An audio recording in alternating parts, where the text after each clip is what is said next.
Bueno, buenos días. Vamos a abrir la palabra de Dios en esta mañana. Quiero que vayamos a 1 Tesalonicenses capítulo 4.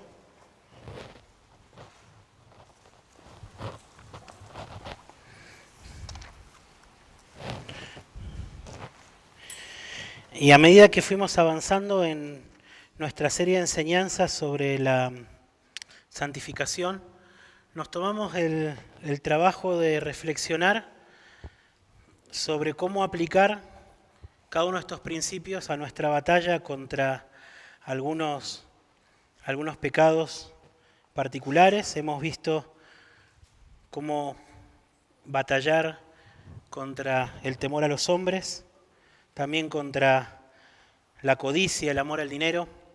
Y hoy vamos a ver cómo batallar contra la inmoralidad sexual, ¿sí? Así que yo quiero que vayamos a 1 Tesalonicenses capítulo 4 y vamos a ver versículo 1 hasta el 8. Dice así la palabra de Dios: por lo demás, hermanos, les rogamos y les exhortamos en el Señor Jesús que tal como han recibido de nosotros instrucciones acerca de la manera en que deben andar y agradar a Dios, como de hecho ya andan, así abunden en ello más y más. Pues ustedes saben qué preceptos les dimos por autoridad del Señor Jesús. Porque esta es la voluntad de Dios, su santificación. Es decir, que se abstengan de inmoralidad sexual, que cada uno de ustedes sepa cómo poseer su propio vaso en santificación y honor, no en pasión degradante como los gentiles que no conocen a Dios. Que nadie peque ni defraude a su hermano en este asunto, porque el Señor es el vengador en todas estas cosas, como también antes les dijimos y advertimos solemnemente, porque Dios no nos ha llamado a impureza, sino a santificación. Por tanto, el que rechaza esto, no rechaza a un hombre, sino al Dios que les da a ustedes su Espíritu Santo. Ustedes saben, mis hermanos, que el año pasado el pastor Sugel Michelén, creo que todos ustedes lo han escuchado, lo conocen, él predicó sobre este pasaje y él introdujo su sermón con estas palabras, déjenme leerlas. Dijo así: vamos a orar y vamos a pedir al Señor de una manera muy particular que venga con poder a través de su palabra para ayudarnos a vivir vidas contraculturales. Y vamos también a orar por los padres que están aquí, sobre todo los padres de los niños más pequeños. Vamos a pedir al Señor que les dé a ustedes sabiduría, porque ustedes van a tener que explicar muchas cosas cuando lleguen a casa hoy, ¿sí? Y todo esto es muy cierto. Yo cuando escuchaba a Sugel decir estas cosas pensaba en ambas cosas. La realidad de que necesitamos vivir de acuerdo a la palabra de Dios en este asunto y que eso es vivir en contra de nuestra cultura. Y que también ustedes, que son padres de niños, de adolescentes, van a tener que pasar tiempo con sus hijos explicando algunas cosas de las que vamos a hablar hoy, porque es la palabra de Dios y entiendo y creo yo que la palabra de Dios debe ser predicada, debe ser anunciada en este tema en particular, ¿sí? Intentaré hacerlo con mucho cuidado y mucha sensibilidad, ¿bien? Pero también es cierto que hay una gran necesidad de que ustedes padres puedan tomarse el trabajo, ¿no? de hablar con sus hijos, explicar todo lo que haya que explicar al respecto de lo que vamos a hablar hoy. Así que vamos a orar por estas cosas, ¿bien? Y vamos a comenzar nuestra reflexión. Señor, ayúdanos en esta mañana a poder recibir tu palabra en cuanto a este tema. Señor, que nuestro deseo por vivir vidas santas, que nuestra esperanza, Señor, en la recompensa de nuestra santificación, pueda ser más fuerte que cualquier otro impulso, deseo, amor que podamos tener en este mundo, Señor. Señor, por favor, yo te pido que uses tu palabra en esta mañana para guardar y santificar a tus hijos que hoy vivimos, Señor, bombardeados por un mundo que está queriendo que naturalicemos las cosas que aborreces y que abominás, Señor. Señor, por favor, sensibiliza nuestras conciencias a través de tu palabra. Y yo te pido, Señor, también, y oro en particular por los papás y mamás de niños, adolescentes en esta mañana, que ellos puedan tener la sabiduría, el corazón, la sensibilidad y el valor de poder explicar estas cosas a sus hijos. Llenalos de celo, Señor, por cuidar sus hogares, por amar a sus hijos, Señor, por hacer lo que tengan que hacer, por ser verdaderos leones, verdaderas fieras, Señor, defendiendo a sus hijos de este mundo malvado. Señor, danos tu palabra, danos el alimento de tu palabra en esta mañana porque lo necesitamos. En el nombre del Señor Jesús, amén. Mis hermanos, yo no puedo evitar pensar y creer, de verdad, que la mayoría de los que estamos acá hoy adorando al Señor, si es que no todos los que estamos acá, en el día a día luchan fuertemente con las tentaciones sexuales. Y que incluso algunos de ustedes puede ser que hasta sean esclavos de algún pecado sexual. No puedo evitar pensar eso, no puedo evitarlo. Y quiero compartir con ustedes este sermón, hermanos, con la carga y con la esperanza de que el Señor lo use para salvar a aquellos que son esclavos del pecado y para dar victoria a mis hermanos que luchan día a día contra la inmoralidad. Y también para despertar en papás y mamás, ¿sí?, la urgencia por el cuidado de las mentes y las conciencias de sus hijos, en especial de sus hijos más chicos. En especial de sus hijos más chicos. Yo quiero que hoy veamos, va a ser muy sencillo esta predicación, quiero que veamos en qué consiste el pecado de la inmoralidad sexual, cuál es la forma en que la Escritura nos enseña a batallar contra él y cuáles son las promesas y advertencias que nosotros tenemos que escuchar para poder tener victoria. ¿Bien? Tres cosas. ¿Qué es el pecado de inmoralidad sexual? Cómo la Biblia nos enseña a batallar contra ese pecado y las promesas y advertencias que tenemos para la batalla. ¿Bien? Esos son los 3 puntos de esta enseñanza. Vamos al primero. ¿Qué es la inmoralidad sexual? Fíjense que en el versículo 3, dice Pablo, esta es la voluntad de Dios, su santificación. Es decir, que se abstengan de inmoralidad sexual. ¿Bien? ¿Saben que hoy estamos nosotros en una urgente necesidad de tener que explicar en qué consiste este pecado? ¿Por qué digo que hay que explicarlo? Porque algo que por ahí era muy claro para nuestros hermanos tesalonicenses del primer siglo, ¿sí?, quizás hoy es muy difuso, porque respiramos una atmósfera de inmoralidad sexual.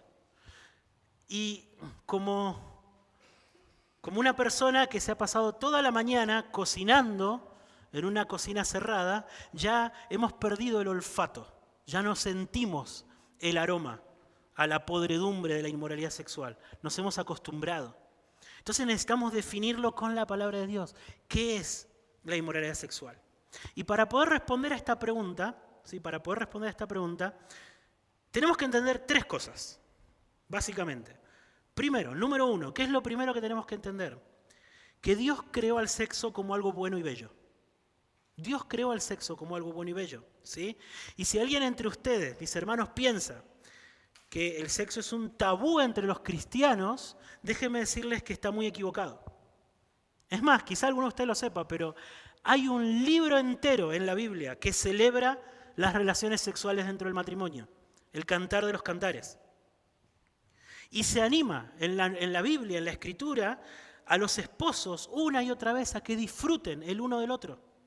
¿Sí? Entonces, enseñanza de la Escritura desde el Génesis a lo largo de toda la Biblia es que el sexo Dios lo creó y lo hizo bueno y lo hizo bello.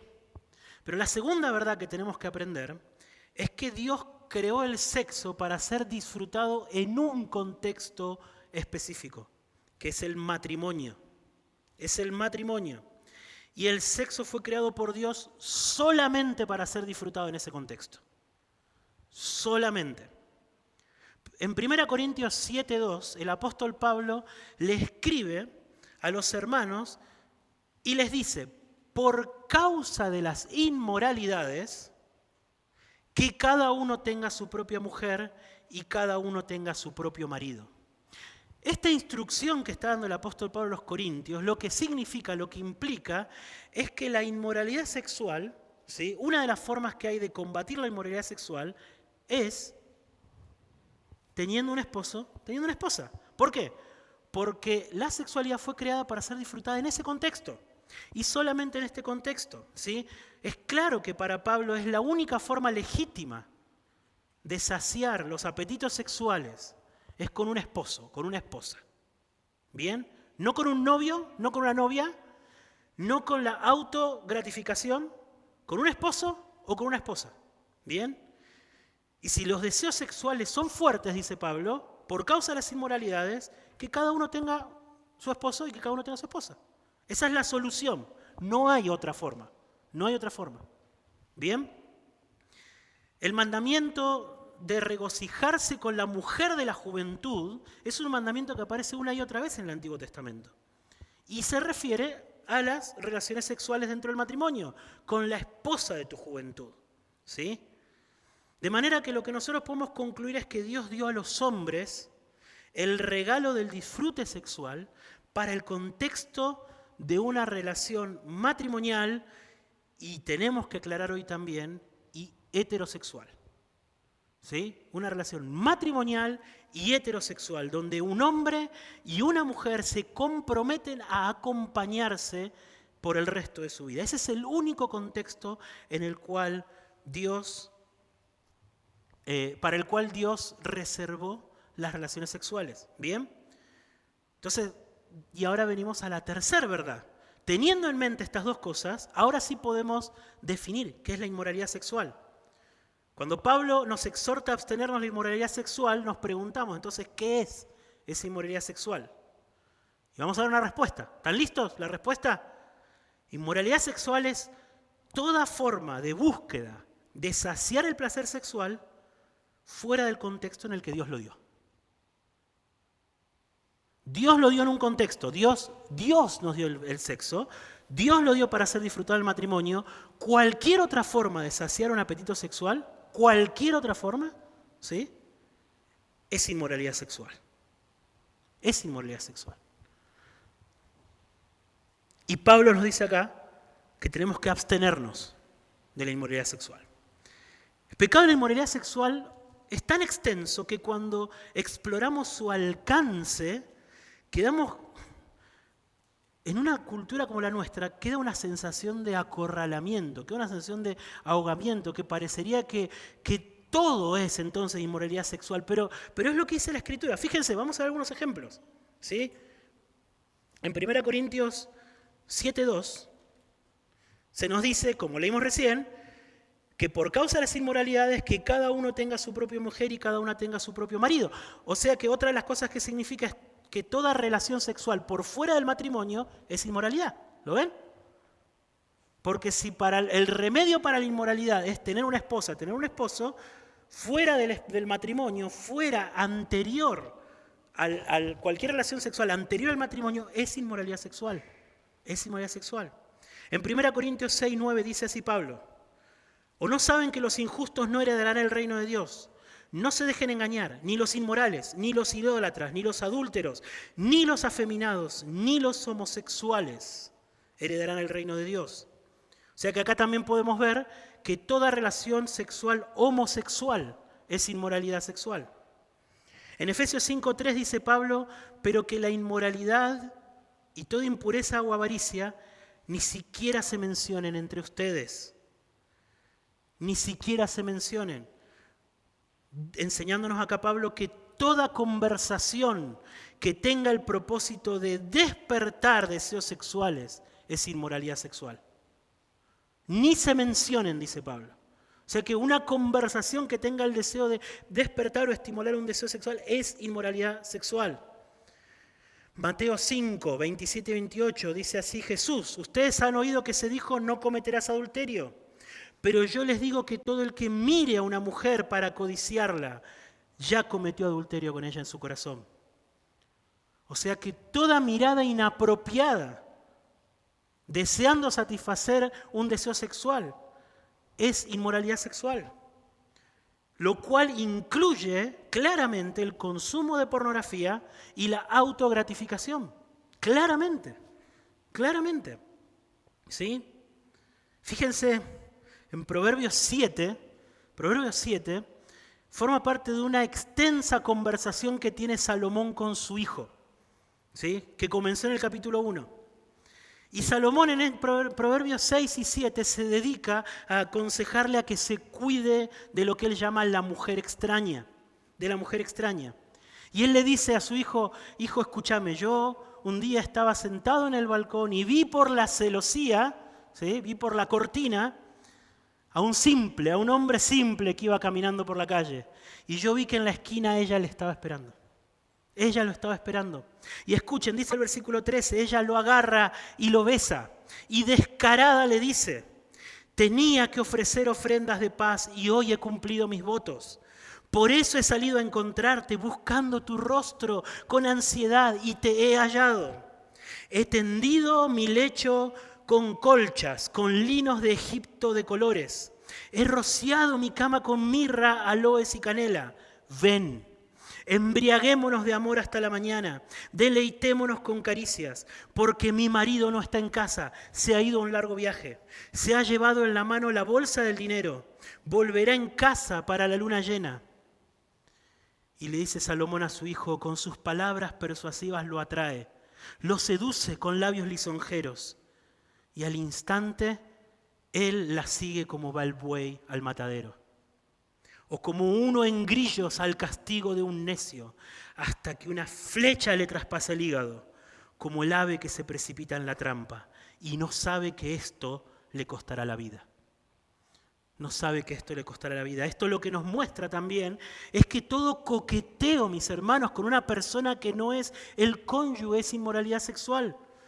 ¿Leyeron el coqueteo de esta mujer con este muchacho? Ven. Preparé todo, ya está todo listo, mi esposo no está. Cualquier forma de coqueteo también es inmoralidad sexual. Y Pablo nos dice, absténganse, absténganse. Y podríamos seguir y seguir y seguir, pero fíjense lo que les decía al principio. En nuestra sociedad hipersexualizada, en donde las miradas van y vienen, en donde las palabras van y vienen, en donde las manos van y vienen. La Escritura nos dice que todo eso, absolutamente eso, es inmoralidad sexual. Es inmoralidad sexual, ¿sí? No importa, mis hermanos, este es un ruego, no importa cuánto nuestra cultura haya naturalizado el pecado sexual.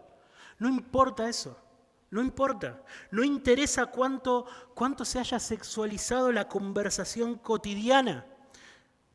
No importa la insistencia de los comerciales, de los programas de televisión, de nuestra sociedad, de nuestros docentes, de nuestros políticos, de nuestros noticieros, la insistencia que ellos tengan predicándonos de que es lo normal, de que tenemos que darle rienda suelta a nuestros deseos, que no tenemos que reprimirlos, que mientras no hagamos daño a nadie no hay nada malo en ello. No importa absolutamente nada de eso. Es inmoralidad sexual. Y dice la Escritura, absténganse de inmoralidad sexual. Y la eterna palabra de Dios, que no pasa de moda, que no se adapta a culturas y épocas, tiene esto para decirnos, absténganse. Entonces ya hemos definido lo que es la inmoralidad sexual. En segundo lugar, ¿cómo luchamos contra la inmoralidad sexual? En este pasaje que hemos visto, el apóstol Pablo da 3 exhortaciones. 3 exhortaciones para que luchemos contra la inmoralidad sexual. Primero, la hemos repetido mucho, versículo 3, absténganse. Absténganse de la inmoralidad sexual. La Escritura nos llama a eso. ¿Bien? ¿Qué significa abstenerse? Significa mantenerse alejado de algo. Eso es abstenerse. Es mantenerse alejado de algo, ¿sí? En la misma conversación que tiene Salomón con su hijo en Proverbios 6 y 7, le dice esto, Salomón a su hijo: ¿puede un hombre poner fuego en su seno sin que arda su ropa? ¿Cuál es la respuesta? No puede. ¿Puede caminar un hombre sobre carbones encendidos sin que se quemen sus pies? ¿Puede? No puede. Así es, dice Salomón, el que se llega a la mujer de su prójimo, cualquiera que la toque, no quedará sin castigo. Cualquiera que la toque. Mis hermanos, no cometamos la necedad de caminar por las cornisas de la inmoralidad, haciéndonos los fuertes, los experimentados vencedores sobre la tentación sexual. Porque lo que tenemos que reconocer y recordar cada día es que somos cualquier cosa menos fuertes y experimentados vencedores sobre la tentación sexual. ¿Sí? Lo que tenemos que reconocer es que si nos acercamos lo suficiente al fuego, ese fuego no va a tardar mucho en arder en nuestras pasiones. ¿Sí? Abstenerse, mantenerse lejos de las compañías que promueven esa clase de pecado, mantenerse lejos de los entretenimientos que promueven esa clase de pecado, mantenerse lejos de las aplicaciones en el teléfono que promueven esa clase de pecado, mantenerse lejos, ¿sí? Lejos, no coqueteemos, no caminemos por la cornisa, dice Pablo. Y Jesús habló con la misma radicalidad cuando se refirió a la lucha con la inmoralidad. ¿Se acuerdan? Lo hemos repetido una y otra vez en esta serie de enseñanzas. ¿Con qué violencia quiere Jesús que luchemos? ¿Qué tenemos que estar dispuestos a hacer para luchar contra la inmoralidad? Arrancarnos los ojos y cortarnos el brazo, eso dice Jesús. ¿Bien? Y no muramos de literalidad. ¿Qué está diciendo? No es difícil de entender lo que está diciendo Jesús. Hay que hacer lo que sea necesario hacer, por más radical que parezca, por más exagerada que parezca la medida. Eso está diciendo Jesús. Nada es exagerado cuando se trata de preservar el alma, el corazón. ¿Sí? El apóstol Pablo le dice a Timoteo: huye de las pasiones juveniles. Huye de las pasiones juveniles. ¿Sí? Nadie es lo suficientemente fuerte, nadie ha vencido lo suficiente la tentación sobre el deseo sexual como para estar fuera de ese mandamiento. Huye. Segunda exhortación. Primera exhortación, absténganse. Segunda exhortación, dice, versículo 4, que cada uno de ustedes sepa cómo poseer su propio vaso en santificación y honor. La segunda exhortación es que santifiquemos y honremos nuestro cuerpo. Pablo nos llama, dice acá, a poseer el propio vaso en santificación y honor. ¿Qué significa esto del propio vaso? Bueno, probablemente Pablo se esté refiriendo al cuerpo físico, el vaso como cuerpo físico de cada uno, o incluso algunos piensan que de una forma elegante él está hablando de sus órganos sexuales, hablando del vaso como los órganos sexuales. Si es así, Pablo está haciendo un fuerte llamado a honrar y santificar todo nuestro cuerpo. ¿Bien? Mis hermanos, nuestro cuerpo fue creado por el Señor. Y todos los impulsos placenteros de nuestro cuerpo también fueron creados por el Señor. ¿Sí? El Señor nos creó para que disfrutemos de un montón de cosas. Él nos dio la vista para que podamos disfrutar de mirar una hermosa nevada, como la que hay ahí atrás. Está nevando. También podemos disfrutar con nuestra vista de un paisaje, un amanecer, una montaña, un océano. Nuestros oídos podemos disfrutar de una hermosa sinfonía, de cerrar nuestros ojos y escuchar el rugir del océano parado frente a la playa, ¿sí? O sea, el Señor nos dio los alimentos para que disfrutemos de ellos y nos dio la sexualidad también para que disfrutemos de ella. Él hizo nuestro cuerpo, mis hermanos. Ese es el punto, ¿sí?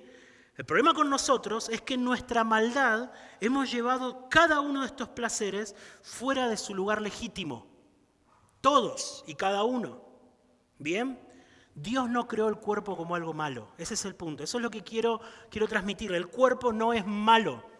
El cristianismo no es una religión de hiperespiritualidad, en donde todo lo que es del cuerpo es carnal y malo, ¿sí?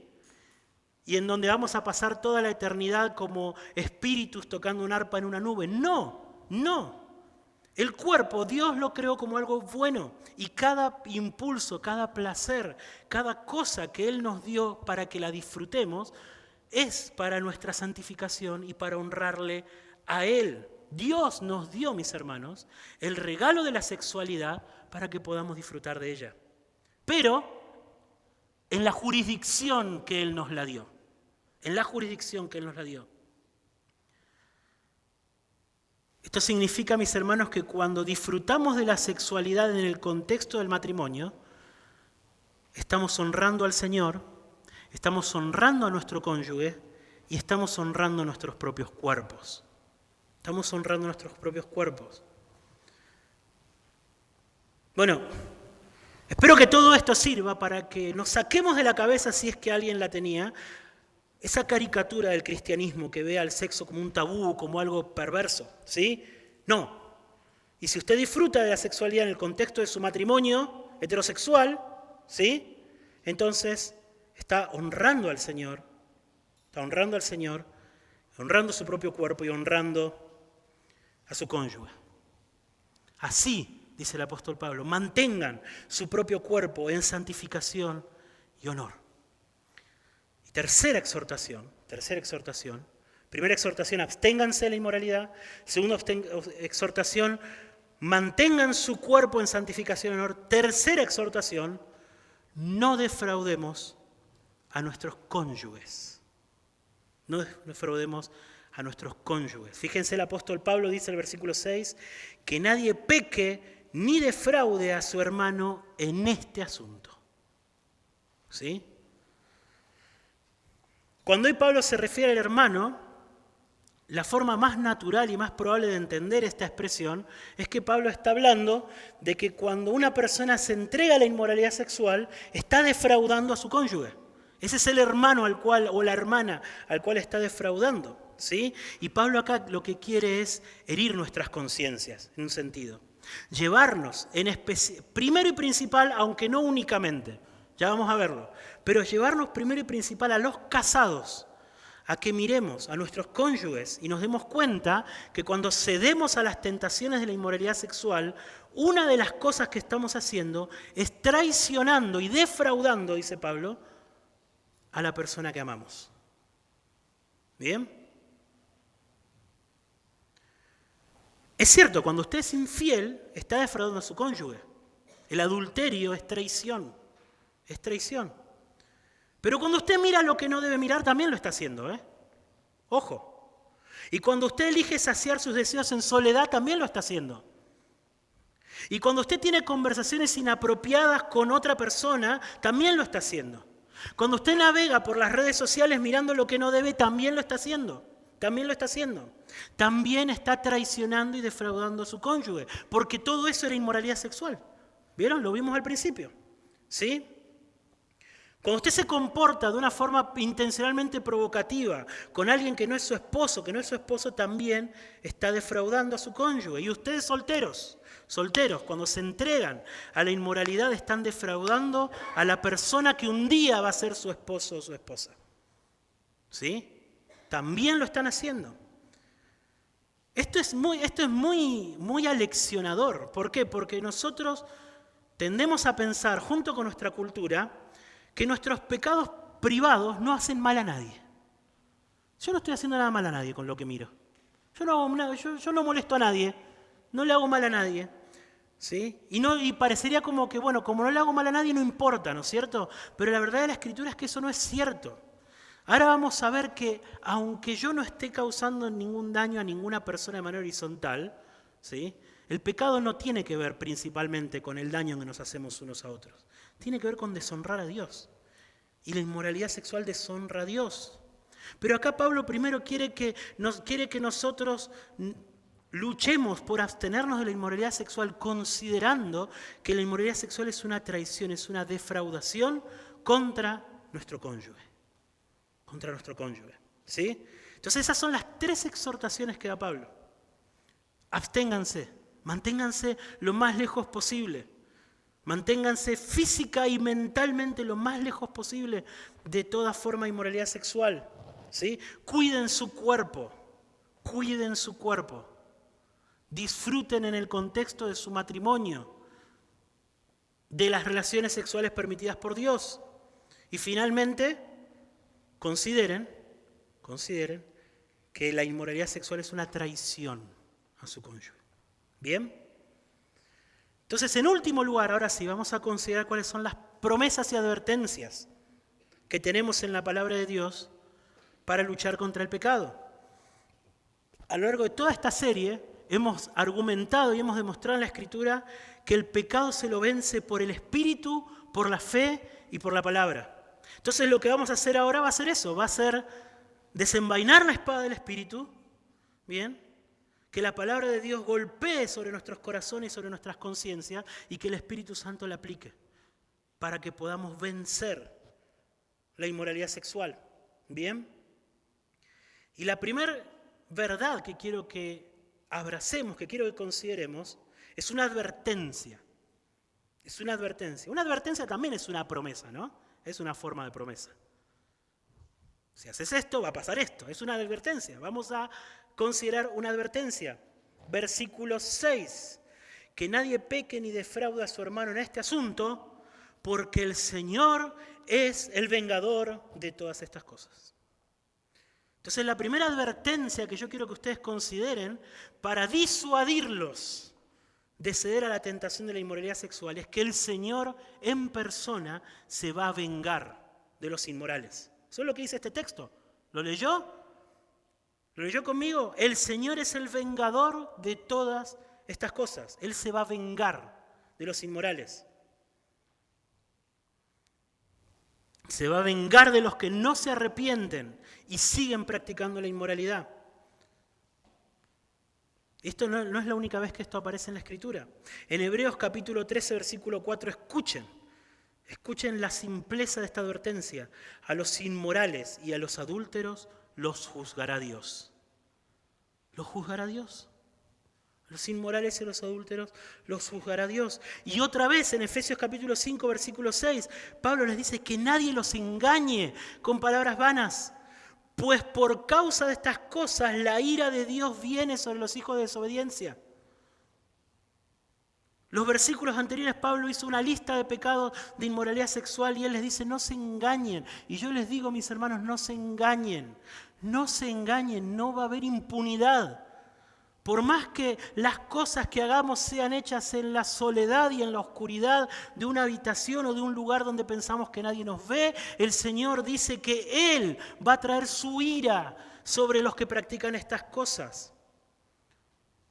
Y Jesús lo dice de forma directa. Yo les digo, dice Jesús, que el que mira a una mujer para codiciarla ya cometió adulterio con ella en su corazón. Y que si tu ojo derecho te hace pecar, arráncalo y tíralo, porque te es mejor que se pierda uno de tus miembros y no que todo tu cuerpo sea arrojado ¿a dónde? Al infierno. El infierno es el destino de aquellos que no están dispuestos a luchar con toda violencia contra la inmoralidad sexual. ¿Sí? El Señor se va a vengar de los inmorales. Y esa es la primera advertencia que nosotros tenemos que creer. Nosotros tenemos que temer al Señor. Tenemos que temer al Señor. Segundo lugar, versículo 7. Dios no nos ha llamado a impureza, sino a santificación. Y con estas palabras yo quiero que ustedes, mis hermanos, abracen el amor salvador y santificador de Dios. ¿De dónde veo acá yo el amor salvador y santificador de Dios? Cuando la Escritura, cuando el apóstol Pablo en particular habla del llamado de Dios, él está pensando en que Dios a nosotros nos ha amado desde antes de la fundación del mundo, nos ha escogido, aquellos que somos de Él mismo nos amó y a su debido tiempo nos llamó para que seamos suyos, para que seamos de Él.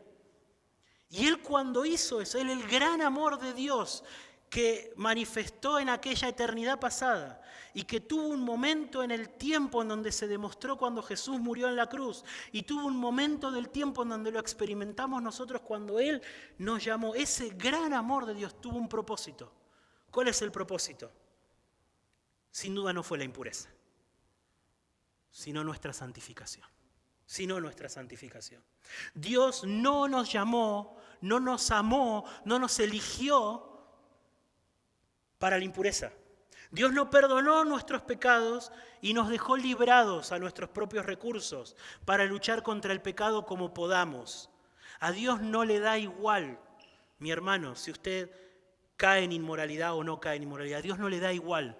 Dios no lo llamó para eso.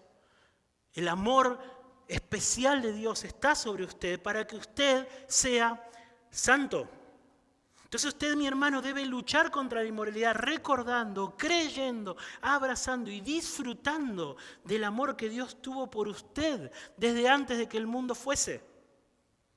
Escuche, Efesios 1:4, Dios nos escogió en Cristo antes de la fundación del mundo para que fuésemos santos.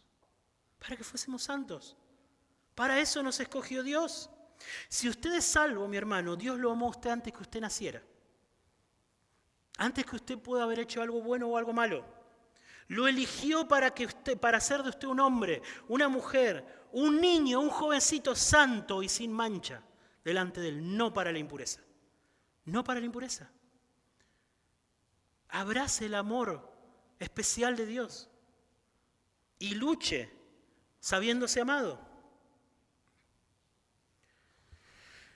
Tercer lugar. Los inmorales no van a disfrutar de la comunión con Dios. Esa es la tercera advertencia que hace el apóstol Pablo. Fíjense versículo 8. Por tanto, el que rechaza esto, el que rechaza todo esto que Pablo viene diciendo, ¿qué pasa? No rechaza a un hombre, sino al Dios que les da a ustedes su Espíritu Santo. El que rechaza la pureza, el que se entrega a la inmoralidad, no está rechazando a un hombre. No está rechazando el buen consejo de un amigo, ni siquiera de un predicador, ni siquiera de un apóstol. Dice que está rechazando al Dios que nos da su Espíritu Santo. Estamos despreciando la comunión con Dios. Eso es lo que hacemos cuando abrazamos la inmoralidad. ¿Sabe quiénes van a ser los que van a ver a Dios? ¿Qué dijo Jesús? ¿Quiénes van a ver a Dios? Bienaventurados los limpios de corazón. Ellos van a ver a Dios. Ellos van a ver a Dios. ¿Sabe quiénes son los que aman a Jesús? Los que guardan sus mandamientos. Eso dijo Jesús. ¿Y sabe qué va a hacer el Padre con aquellos que guardan los mandamientos de Jesús? Jesús dijo que el Padre va a venir y va a hacer su morada con ellos por el Espíritu Santo. Así que sí es cierto, los inmorales rechazan a Dios. Los que deciden abrazar la inmoralidad sexual están despreciando la comunión con Dios, su compañía, su amistad, su morada en sus vidas. Pero mi hermano, si usted pelea la buena batalla de la fe, si usted pelea atesorando a Jesús más que a los placeres de la inmoralidad, usted va a disfrutar de su Dios. Usted va a disfrutar de su Dios.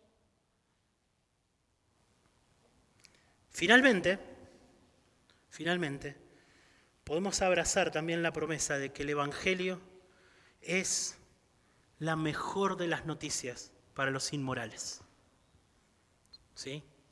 Si usted escuchó esta enseñanza y se da cuenta que es culpable ante los ojos de Dios por su inmoralidad, por haberse dejado moldear gobernar y atravesar por ella, usted necesita escuchar estas palabras. Escuche, 1 Corintios 6, 9.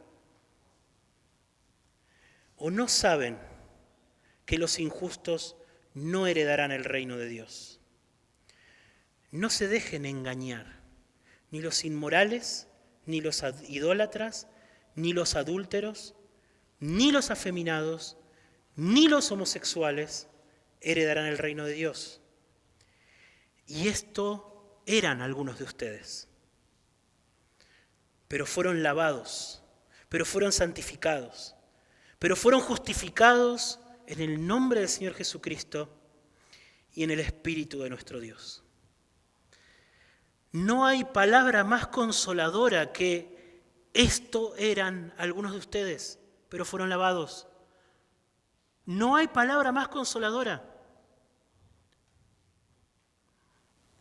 Cualquiera de ustedes que haya luchado o que esté luchando con la inmoralidad sexual sabe la carga, la culpa en la conciencia, la frustración que trae mirar para atrás y ver los años de esclavitud en el pecado. Ustedes lo saben.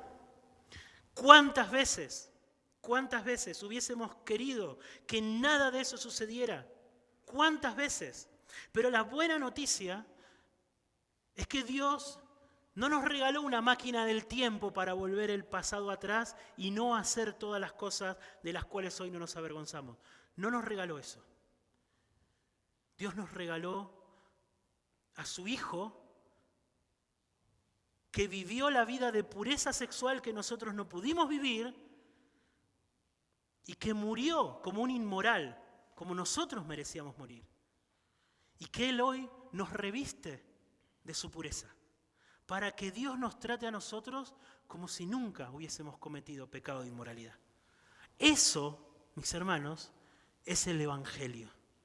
Eso es el Evangelio. Esa es la buena noticia para los inmorales. Esa es la buena noticia para los inmorales. Que usted, mi hermano, hoy puede ser lavado en su conciencia, en su mente, en su culpa, en ese corazón sucio, lleno de inmoralidades. Hoy puede ser lavado. Que esa manera de vivir impura que viene llevando hasta hoy puede ser santificada. Que esa vida entregada a deseos inmorales hoy puede ser revestida de la perfecta y pura justicia de Jesús. Hay limpieza, mis hermanos. Limpieza, santidad y justicia para los inmorales. No en un historial perfecto, no en una máquina del tiempo que nos permita volver el tiempo atrás, sino en el nombre de Jesús y en el Espíritu de nuestro Dios. En el nombre de Jesús y en el Espíritu de nuestro Dios. Entonces el llamado ¿cuál es? Es abracen el Evangelio. Abracen el Evangelio.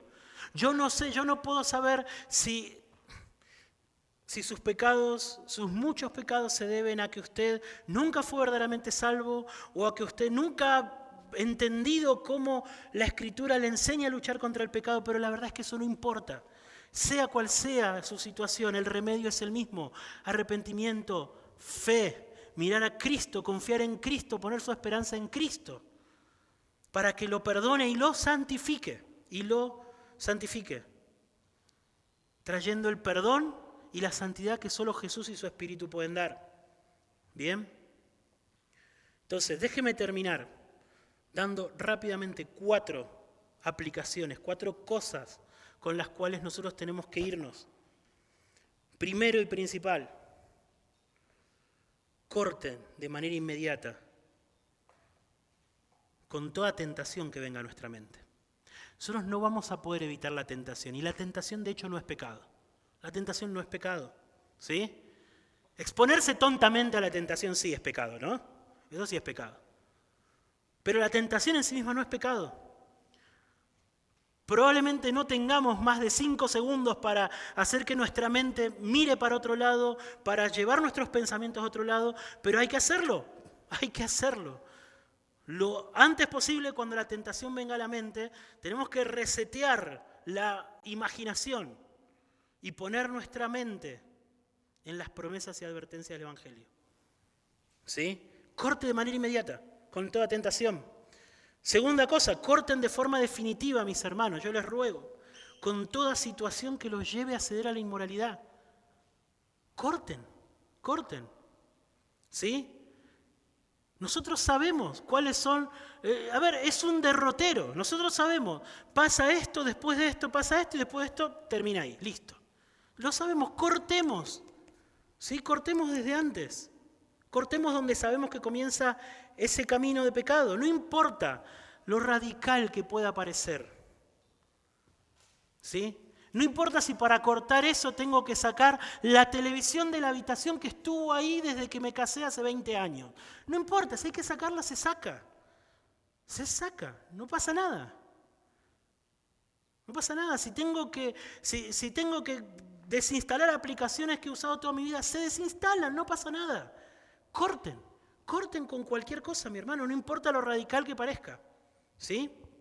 Y en tercer lugar, ahora sí, papás y mamás, hagan de su hogar un lugar seguro para ustedes y para sus hijos.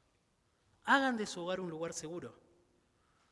Guarden a sus hijos de entrar en contacto con la inmoralidad sexual. Guarden.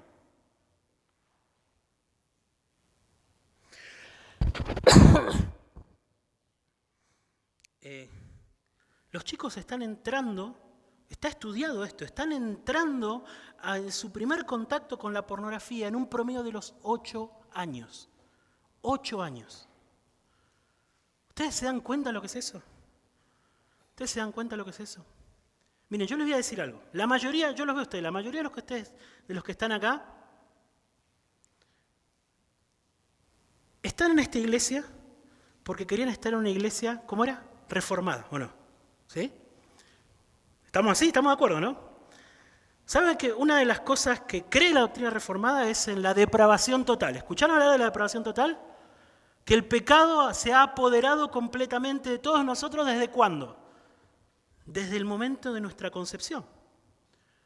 ¿Qué nos hace pensar que podemos confiar en nuestros hijos pequeños? ¿Se nos va todo lo reformado ahí o no? Parece que es el pecado capital. ¿Cómo voy a desconfiar de mi hijo? ¿Cómo no le voy a creer a mi hijo? Mis hermanos, sean reformados, ¿sí?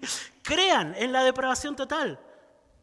Crean que sus hijos están expuestos y que no tienen las herramientas y que el pecado conecta incluso con ellos a su corta edad. El pecado conecta con sus placeres y con sus deseos. ¿Sí?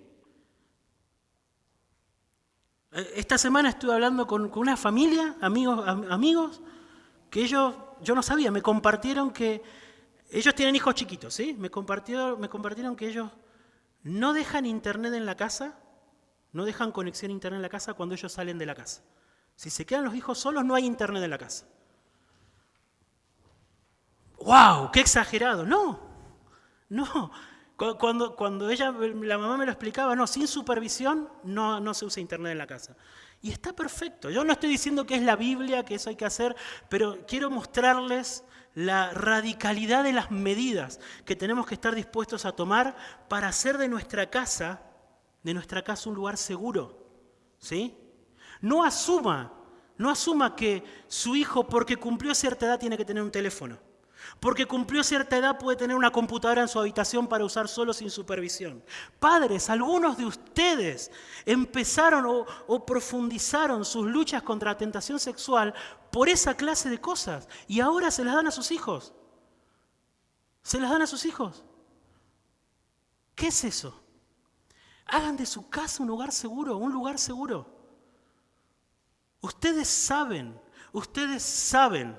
el dolor, la frustración, los años de lucha que se tarda uno en quitar hábitos horribles. Y van a condenar a sus hijos a eso porque se supone que a cierta edad tienen que tener un teléfono. No, mis hermanos, hagan de su casa un hogar seguro. Hagan de su casa un lugar seguro. Ustedes tienen que ser, como orábamos al principio, ustedes tienen que ser leones.